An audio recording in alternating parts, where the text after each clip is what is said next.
ፍልቅልቅ የደም ገንቦ ለስላሳ ገጽታ ያቢ መለያዎቿ ናቸው። አበባ ላቀው አቢ ወደ ዝና የመጣችው የሙዚቃ ክሊፖቿ ላይ ባሳየችው የእንቅስቃሴ ወይም ትወና የተለየ ክህሏ ገና በጠዋቱ መስጣን ነው። አቢ የተወለደችውና እስከ 13 ዓመት ዕድሜዋ ያደገችው ብዙ የኪነ ጥበብ ዘርታ አንጋፋ የሙዚቃ ሰዎችን እንደነ ይርጋ ድባለ፣ ደረጀ ደገፋው፣ ማዲንጎ አፈወርቅ እና ምህቱ ትግስት አፈወርቅን ሌሎችንም ባፈራችው ጎንደር ነው።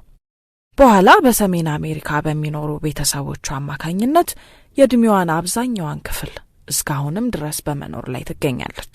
እኔ ከሙዚቀኝነቴ በፊት ምኞቴ የፊልም ተዋናይ መሆን ነበር የምትለው አቢ ይህ የትወና ስጦታዋን በሰራቻቸው የሙዚቃ ቪዲዮቿ ላይ እንደሚታይ ትናገራለች። አቢ በመጀመሪያ ወደ መጣሁበት በኋላም ኢየሩስ በሚል ተቀይሮ ስያሜ በተሰጠውና በብዙ ውብ ክሊፖች ዳይሬክተር በሆነው ስንታየው ሲሳይ በተዘጋጀው ፊልም ላይ ሰርታ ለሕዝብ አሳይታለች።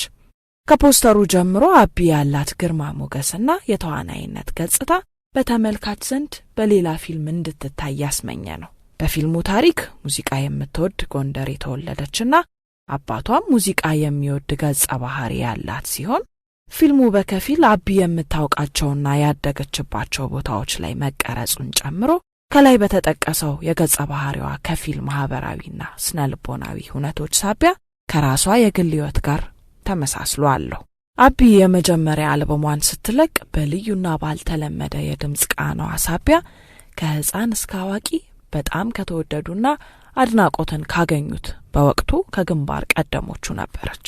አቢ በሙዚቃ ክሊፖቿ ላይ የምታሳየው የካሜራ ፊት ነጻነት፣ ገጸ ባህሪን የመረዳት ክህሎት ለብዙ ኢትዮጵያውያን ሴት ድምፃውያኖች እንደ ማስተማሪያ የምትቀመጥም ናት።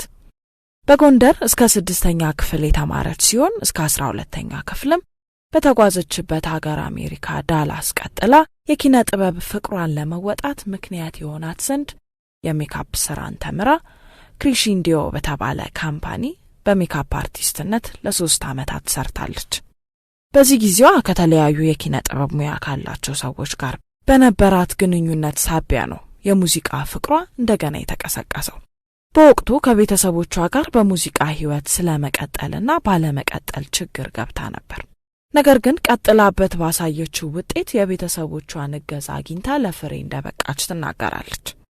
ድምፃዊና ተዋናይት አቢ ላቀው ለመጀመሪያ ጊዜ ወደ ሀገሯ ያስመጣት ጉዳይ ለህፃናት ልብ ሙማን የገቢ ማሰባሰቢያ ኮንሰርቷ ሲሆን ለተማረችበትና በጎንደር ከተማ ለሚገኘው አንደኛ ደረጃ ትምህርት ቤትም ማሳደሻ ለሚሆንም ኮንሰርት ሰርታ በሁለቱም ኮንሰርቶቿ በየክልል ከተሞች ከፍተኛ አቀባበል ተደርጎላት ነበር።